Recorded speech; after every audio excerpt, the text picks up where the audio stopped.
രാഹുൽ മാങ്കൂട്ടത്തിലിനെ കൊണ്ട് കോൺഗ്രസ് MLA സ്ഥാനവും രാജിവെപ്പിക്കണമെന്ന് BJP സംസ്ഥാന വൈസ് പ്രസിഡന്റ് C. കൃഷ്ണകുമാർ.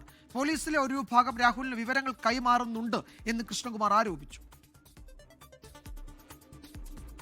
ഇപ്പോൾ കോൺഗ്രസ് അവസാന നിമിഷം വരെ രാഹുലിനെ സംരക്ഷിക്കാനുള്ള ഒരു ശ്രമമാണ് നടത്തിയത്.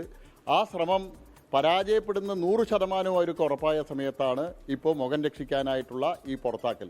ഇത്രയും നാണം കെട്ട ഒരു രാഷ്ട്രീയ പാർട്ടി ഈ രാജ്യത്ത് വേറെ ഉണ്ടാവില്ല. എന്തെങ്കിലും ഒരു ധാർമ്മികത ഈ കോൺഗ്രസിനുണ്ടായിരുന്നുവെങ്കിൽ ഇത്രയേറെ വലിയ ആരോപണങ്ങൾ വന്ന ശ്രീ രാഹുൽ മാങ്കൂട്ടത്തിലെ എന്നോ പാർട്ടിയിൽ നിന്നും പ്രാഥമിക അംഗത്തിൽ നിന്നും പുറത്താക്കി MLA സ്ഥാനം രാജിവെപ്പിക്കണമായിരുന്നു. ഇപ്പോൾ എന്താ കോൺഗ്രസ് പറയുന്നത്? MLA സ്ഥാനം രാജിവെക്കാൻ ആവശ്യപ്പെട്ടിട്ടില്ല, ഹൈക്കമാൻഡ് തീരുമാനിക്കണം. ലോകത്തെവിടെയായാലും ഏത് സമയത്തും 24 വാർത്തകളും ഓഗ്മെന്റഡ് റിയാലിറ്റി പാക്കേജുകളും എക്സ്പ്ലെയിനറുകളും വിശദമായി കാണാൻ ഞങ്ങളുടെ YouTube ചാനൽ നിങ്ങൾക്ക് സബ്സ്ക്രൈബ് ചെയ്യാം.